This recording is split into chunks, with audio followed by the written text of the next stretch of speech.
What does it say about the state of morality in Britain that grooming gangs were taking place for more than 3 decades? No, that's what happens when a naive, demented, and self-righteous multiculturalism takes the upper hand, and when the upper class is willing to sacrifice the poor to their own moral presumptions. Yeah, it's appalling in every possible way. So, and it indicates, it's indicative of something truly hideous beneath the surface, not only on the rape gang side, but obviously on the side of the authorities that conspired to keep it a secret. Dreadful, pathological, inexcusable. Do you share Elon Musk's concerns about grooming gangs in Britain? Of course. I think that Elon is highlighting something that many of us have been highlighting for a very long time. I remember working at Breitbart and covering this back in 2013, 2014. So, I mean, the fact that Britain decided to basically sacrifice thousands, if not tens of thousands of its own children on the altar of multiculturalism demonstrates a sickness at the heart of the civilization that has to be healed. Do you think America shares that sickness of multiculturalism? I think that a certain percentage of American elites have bought into the lie that multiculturalism is a workable system when in reality, the West is the workable system and people can either assimilate to it or they're going to be a threat to it. It's not just the grooming gangs, it's the cover-up. It's the fact that you got arrested for reporting it, that they want to actually put the words grooming gang on a kind of no-say list, that they put people in prison for pointing out what's happening, but not for actually doing it. It's a real problem. It's a serious problem. Yes, I share those concerns. I think that the evidence shows that that's obviously a real issue. Sex trafficking in general across the globe is, sometimes it's treated as some kind of right-wing conspiracy theory. I think it's clearly not. So, yeah, I do share those concerns. What do you think it says about the state of Britain today that grooming gangs were allowed to go on for so long? This is the second most distressing part of the story. The most distressing part is what actually happened. But just below that is the fact that we are only talking about this now. This has been going on for decades. Now, there are all sorts of reasons why this has been called to public attention. Notably, Elon Musk, with the biggest platform, does it. However, I think that this is part of a global trend.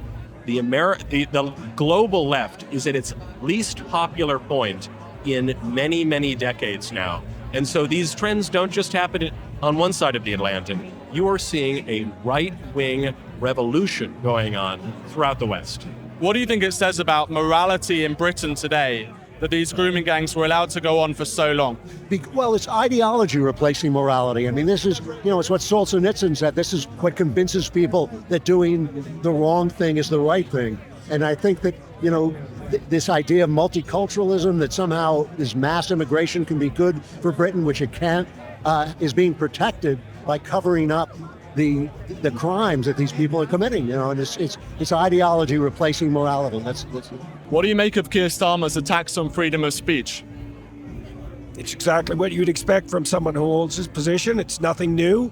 I think in the UK, things have gone farther in the UK on the, what would you say, with regards to threats to freedom of expression than maybe anywhere in the West, although Canada's doing its best to play catch-up. Maybe New Zealand. It's in keeping with his ethos. It's not surprising and it's appalling. Does it surprise you that Keir Starmer doesn't want a national inquiry into grooming gangs? No, that doesn't surprise me. It's exactly what you'd expect. I've got an article coming out in the Telegraph this week about exactly that issue, and so it's appalling. Well, there's hard questions that need to be asked about and answered about multiculturalism, and no one's willing to have the discussion, but it needs to be had, obviously. And I think there's maybe a way forward with regards to the signatories of the Abraham Accord to have a serious discussion about how Islamic fundamentalism might be brought under control and some vision of how the Islamic and Judeo-Christian world could be integrated. No one wants to have that conversation yet. And do you see those same problems that we see in Europe, in America? Do you see the problems with Islamism and so on? Those problems are not nearly as advanced in the United States as they are in Europe, simply because of the numbers. But obviously you have very, very extreme fundamentalist, radical Islamist groups in the United States that are operative, some of whom have a loud voice in America's politics. And do you apply that same logic to America? Do you think America has a multiculturalism problem? it has. I have a feeling we just kicked it a little bit back down the street. I hope so, and I hope that's a lesson to Britain. I hope they can learn it. What about mass deportations? Is that one of your most important priorities? Certainly, and it's not just one of my most important priorities. It is one of the most important priorities of the American people. The American people overwhelmingly voted for Trump. Most Americans, he won the popular vote. And in Washington, for many decades now, there have been two views on immigration.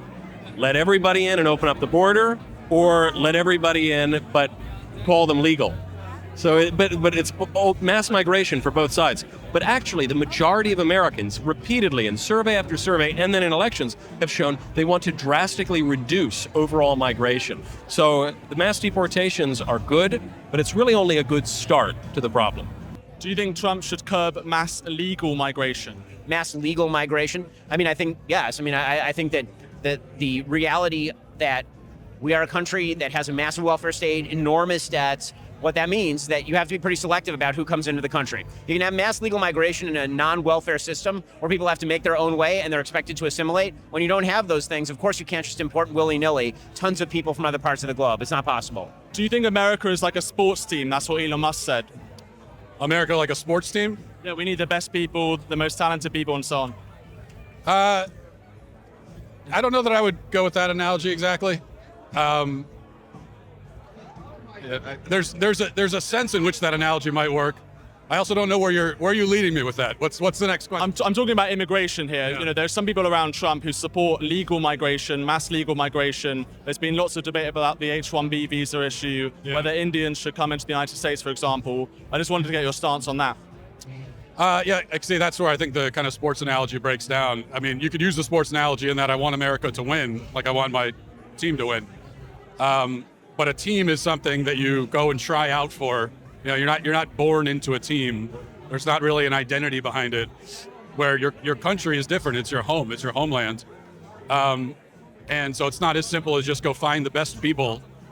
And because what does that mean? If you're an American citizen, you were born here. If you're not good enough, you're kicked off the team?